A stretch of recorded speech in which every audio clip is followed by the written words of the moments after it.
Good morning class, नमस्कार, जोहार। मैं Amrish Kumar, Manoharpur degree college, department of history, Kolhan university, Chaibasa. आज हम लोग ऑनलाइन कक्षा के अंतर्गत सेमेस्टर 5 में CC11 का जो एक महत्वपूर्ण टॉपिक जो है भारत में सांप्रदायिकता, भारत विभाजन और विभाजन के प्रभाव एवं परिणाम, ये तीनों को कवर करने की कोशिश करेंगे। हो सकता है वीडियो थोड़ा लंबा हो जाए, फिर ये महत्वपूर्ण चीज़ों को हम लोग इसमें दर्शाएंगे। सबसे महत्वपूर्ण है कि भारत में जो है सांप्रदायिकता की उत्पत्ति कब हुई।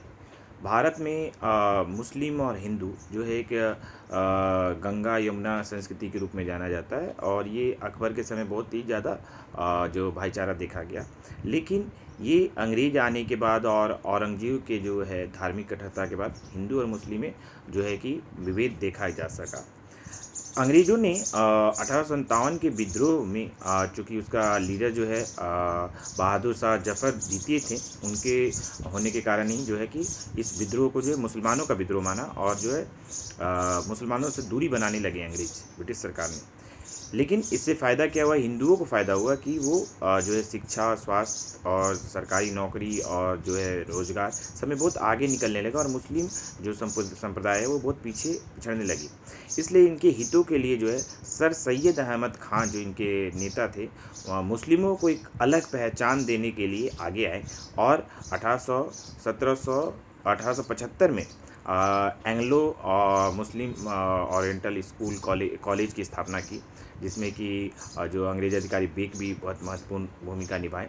और उसके बाद जो है ये बाद में 1921 में अलीगढ़ मुस्लिम विश्वविद्यालय के रूप में जाना जाता है, AMU के रूप में, जिसमें कि सभी जगह के राष्ट्रीय एवं अंतर्राष्ट्रीय छात्र भी पढ़ाई करते हैं। बहुत सारे विषय हैं, है ना, 450 से ज़्यादा विषयों में इसमें स्नातक किया जाता है। तो इस तरह से हम लोग देख रहे हैं कि 1875 के बाद सर सैयद अहमद खान जो है पहले राष्ट्रवादी थे, लेकिन फिर धीरे धीरे उन्होंने ही बोला था कि भारत में जो है हिंदू और मुस्लिम जो है दो आंखें हैं इसकी, भारत माता की। लेकिन ये बाद में जो है धीरे धीरे ये मुस्लिमों के विकास के लिए जो है कि हिंदुओं के विरुद्ध, और जो 1885 में कांग्रेस बनी थी उसको हिंदू पार्टी के रूप में बताया और उसके विरोध करने लगे।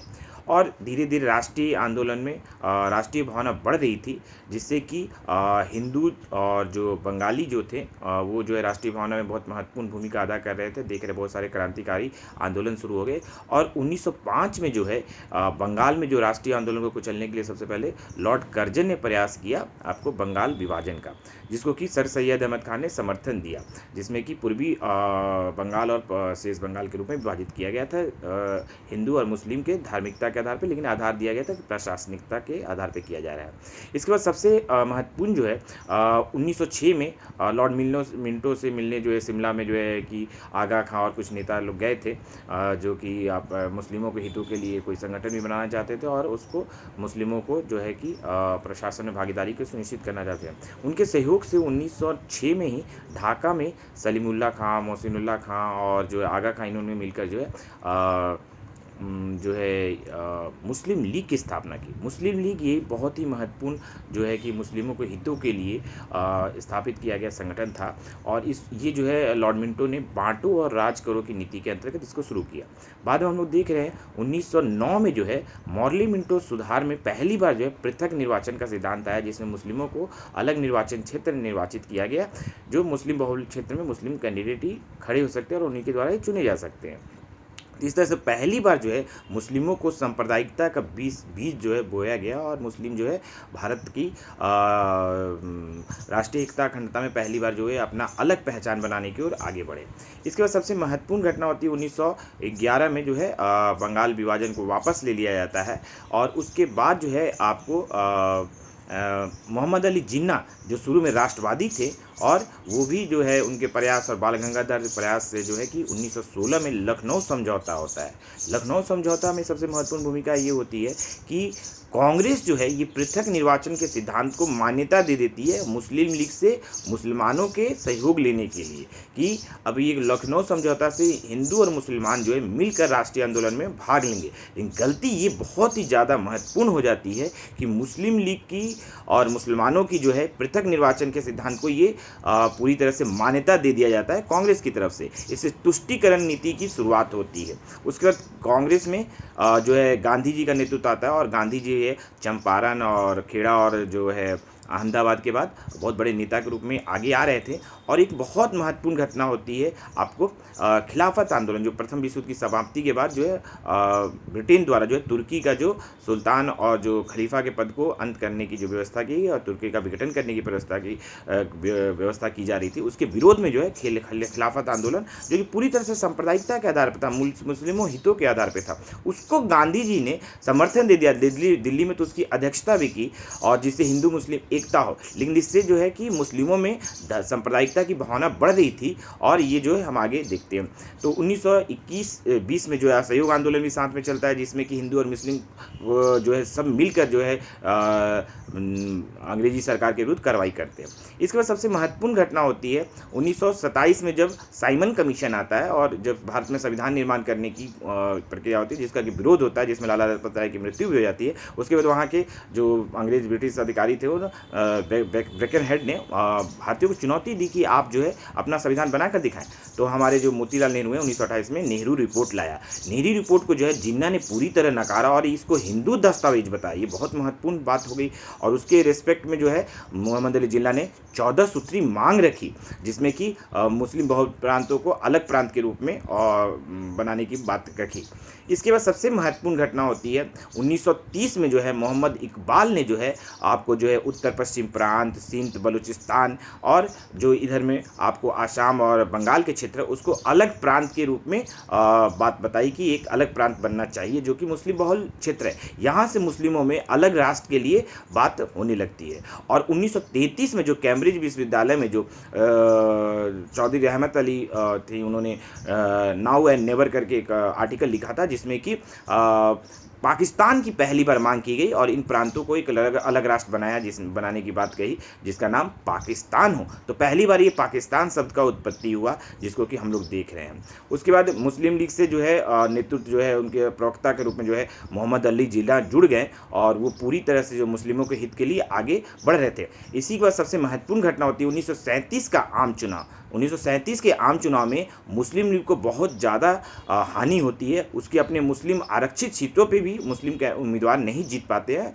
और सभी 11 प्रांतों में से 8 में तो पूर्ण बहुमत से कांग्रेस की सरकार बनती है, और बंगाल और पंजाब में भी जो है आपको जो है कि मिली जुली सरकार बनती है, कृषक प्रजा पार्टी और यूनिस्ट पार्टी के द्वारा जो है बंगाल में बनती है।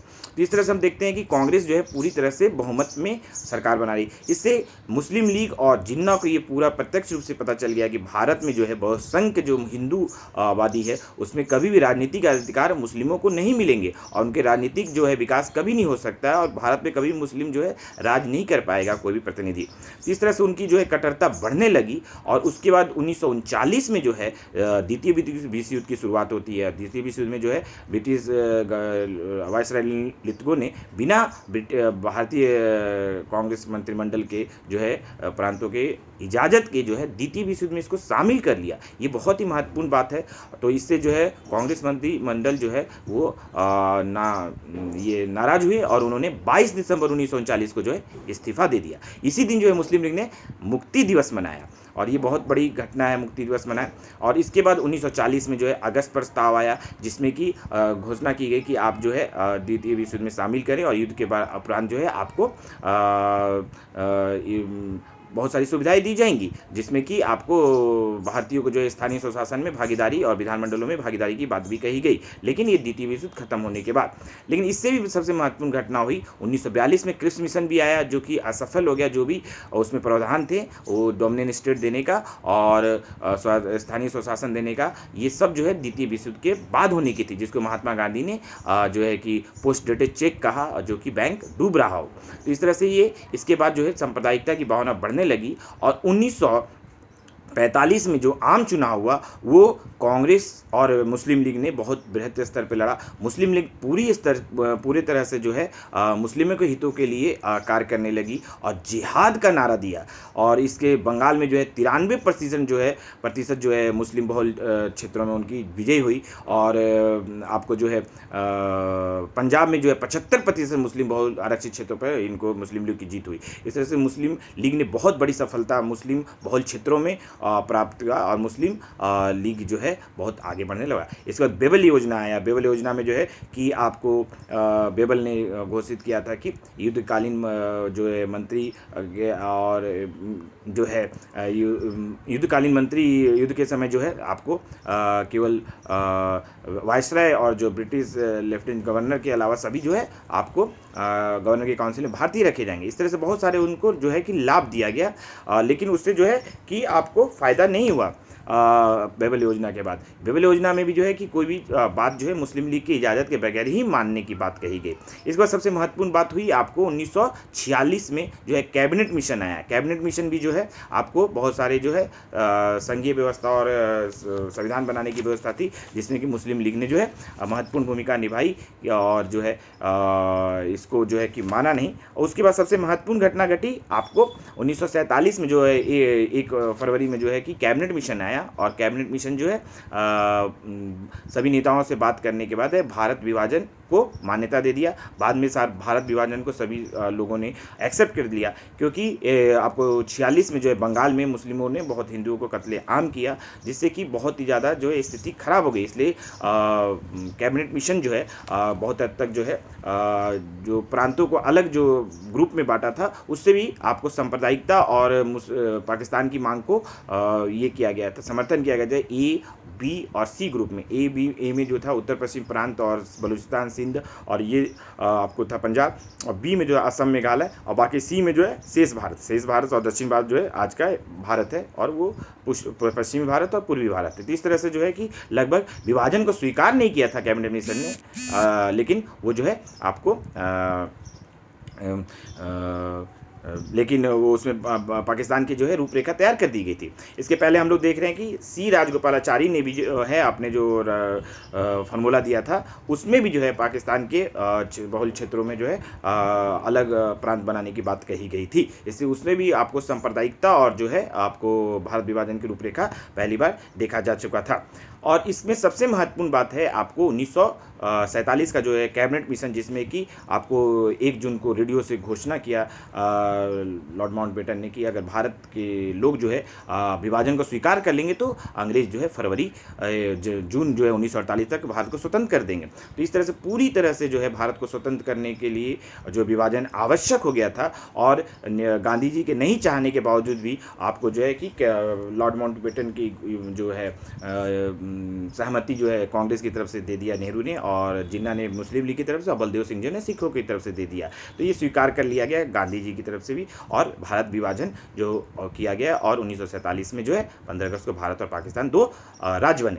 अब भारत और पाकिस्तान जो है सांप्रदायिकता के आधार पर 2 राज्य बने। अब भारत का जो है वायसराय जो है लॉर्ड माउंटबेटन बने, और जो प्रधानमंत्री अंतरिम सरकार के जो प्रधानमंत्री जो कि आपको कैबिनेट लॉर्ड माउंटबेटन और कैबिनेट मिशन में जो है कि आपको संविधान गठन करने तक जो 1935 के संविधान से कार्य चलेंगे उसके आधार पर बना। और ये राष्ट्रमंडल में शामिल हो भी सकते हैं और नहीं भी शामिल हो सकते, इन दोनों योजनाओं में बात कही गई थी। तो इस तरह से हम देख रहे हैं कि 1947 में जो है भारत का जो है प्रधानमंत्री जो अंतरिम सरकार का जवाहरलाल नेहरू बने, और लॉर्ड माउंटबेटन जो है वायसराय बने, और जो है आपको उधर पाकिस्तान में जो लियाकत अली प्रधानमंत्री बने, और लॉर्ड वायसराय जो है आपको मोहम्मद अली जिन्ना बने। तो भारत और पाकिस्तान का जब विभाजन हो गया तो इसके बहुत सारे दूरगामी परिणाम हुए जो अभी तक हम लोग देख रहे हैं। सबसे तो महत्वपूर्ण आपात जो है कत्लेआम और हत्याकांड, और बहुत सारी हिंसा से बहुत हिंदू मुस्लिम सिखों की जो है कि हत्याएं हुई। आपात जो है धन जन की ये हुई, संसाधनों का बहुत क्षति हुआ। इसके बाद सबसे महत्वपूर्ण कि भारत और पाकिस्तान जो एक संस्कृति तो उसमें बिलगा हुआ। भारत पाकिस्तान जो एक इस्लामिक राष्ट्र के रूप में जाना जाता है, भारत जो है एक बहुसांस्कृतिक और राष्ट्र के रूप में जाना जाता है, जिसमें धर्मनिरपेक्षता को महत्वपूर्ण स्थान दिया गया। पाकिस्तान जो है कि बहुत से भारत के जो है कच्चे माल के उद्योग के लिए आवश्यक संसाधनों का क्षेत्र पाकिस्तान में चला गया, जैसे कि कपास हुआ, गन्ना हुआ, चावल हुआ, है ना, जूट हुआ, और जो है कारखाने भारत में लगे, तो इससे भी भारत को बहुत सारी परेशानी हुई। इसके बाद सबसे महत्वपूर्ण कि पाकिस्तान जो है बहुत सारा जो भारत के अंतर्राष्ट्रीय मंचों पर विरोध करता है, और पाकिस्तान और भारत के बीच बहुत सारे अंतर्राष्ट्रीय विवाद है, जैसे सियाचिन का विवाद, कश्मीर विवाद, सरक्रिक का विवाद, तो इस तरह से बहुत सारे विवाद हैं, और भारत पाकिस्तान का सीमा विवाद, इस तरह से बहुत सारे विवाद हैं। इसके बाद भी महत्वपूर्ण अड़चनी जो है कि अंतर्राष्ट्रीय मंचों पर आपको देखी जाती है, आतंकवाद को लेकर और जो है सीमा विवाद को लेकर, और साथ में जो है सार्क जो है, जिस पाकिस्तान के जो है अड़ेल रवैये के चलते जो है तो सफल नहीं हो पा रहा, जिससे कि दक्षिण एशिया में भारत एक लीडर के रूप में उभर नहीं पा रहा है और विश्व में अपनी स्थिति को स्पष्ट नहीं कर पा रहा है। इसके साथ पाकिस्तान जो है चाइना के साथ मिलकर भारत के बहुत मंचों पर विरोध करने के साथ भारत की स्थायी सदस्यता जो यूएनओ में मिलनी चाहिए, उसका भी समर्थन नहीं हो पा रहा है और सफल नहीं हो पा रहा है। तो इस तरह से पाकिस्तान के बन जाने से भारत के एकता अखंडता पे जो है आतंकवाद और प्रॉक्सी वार के रूप में बहुत सारे जो है आपको प्रयास किए जाते हैं, जिससे कि भारत पे नकारात्मक प्रभाव पड़ता है, जो कि भारत जो है बहुत युद्धों में और जो है सैनिक खर्च में अपने संसाधनों को खर्च कर रहा है, जिससे भारत जैसे विकासशील और बहुत जनसंख्या वाले देश के लिए बहुत ही नकारात्मक प्रभाव डालता है। इस तरह से इस विषय के लिए हम लोग बहुत सारे चीज़ों को चर्चा की है, जैसे कि आपका सांप्रदायिकता की उत्पत्ति, भारत का विभाजन और भारत के विभाजन के प्रभाव। इन तीनों को आप जो है बिपिन चंद्रा, सतीश चंद्रा और ऐसे बिपिन चंद्रा के साथ BL ग्रोवर और जो है बहुत महत्वपूर्ण पुस्तक NCERT के 12th की पुस्तक को भी पढ़ सकते हैं। तो छात्रों, ये मैंने थोड़ा सा आपको जो है कि बहुत बड़े क्षेत्रों को बहुत कम समय में ये किया है, समाप्त किया है। तो आप लोग थोड़ा किताबों का रेफरेंस लेकर और इस सारे फैक्ट्सों को करके अपना नोट्स तैयार करें, और अभी हो सकता है कि 5th सेमेस्टर की परीक्षा जल्दी ही ली जाएगी आपको, तो अपनी तैयारी बहुत ज़ोरों से करें। ओके, आपके लिए शुभकामनाएं और धन्यवाद।